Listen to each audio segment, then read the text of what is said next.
In the spring of 1948, high school dropout Art Buchwald was having the time of his life. After being discharged from the U.S. Marine Corps at the end of World War II, he had enrolled at the University of Southern California in Los Angeles as a special student under the GI Bill. "I'm having a ball," the new college man wrote his sisters Alice, Doris, and Edith back home in New York. "All your predictions about what would happen to me if I goofed off in high school have not proven true. USC sees something in me that you girls never did.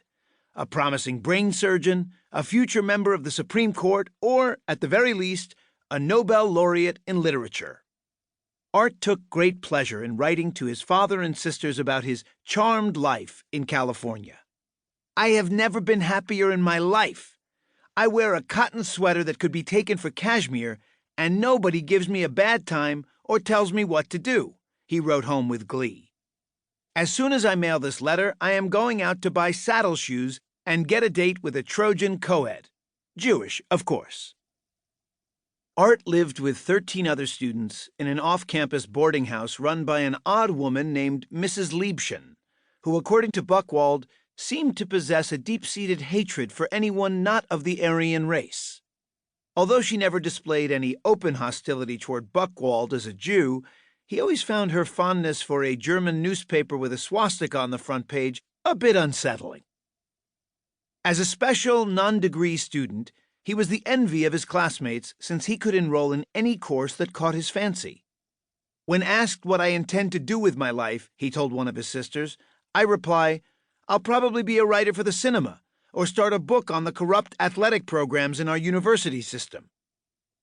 In an effort to hone his skills as a writer, Buchwald took courses in drama and creative writing. "Foreign languages and the sciences interested me as much as nuclear waste," he later said. In one of his writing classes, he wrote a theme paper titled A Short Report on Satire, an ironic bit of foreshadowing in which he claimed that humor and satire can act as a civilizing agent on society, tempering its political and cultural excesses. "The satirist is always at war with society," he wrote, "but I think it's a worthwhile fight." When not in the classroom, Buchwald enjoyed the time he spent as managing editor of the campus humor magazine Wampus and as a columnist for the Daily Trojan newspaper, both of which provided an early outlet for his brand of humor and satire. "USC was my training ground before I went out into the world and stuck pins into the rich and powerful," he later wrote. He even tried his hand at a comic theatrical production, once writing a musical play based on the atomic experiments at Bikini Island, called No Love Atoll. Despite its catchy title, the play closed after a campus run of only 4 days. Then, during his third year at USC, Buchwald struck gold. One morning over coffee, he learned from a fellow student about a tuition benefit program under the GI Bill that would permit him to study in Paris, the Mecca of writers and the city of romance, where, he told friends, the streets are lined with beds.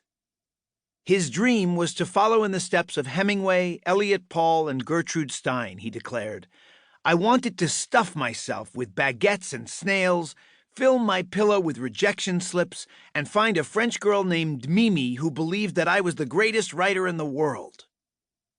After bidding goodbye to his friends and the peculiar Frau Liebchen, Buchwald hitchhiked from Los Angeles to New York, where he booked a one-way ticket to France on a former troop carrier. As the ship hit the open seas, Art had no doubts that he had made the right decision, and he was as happy as ever.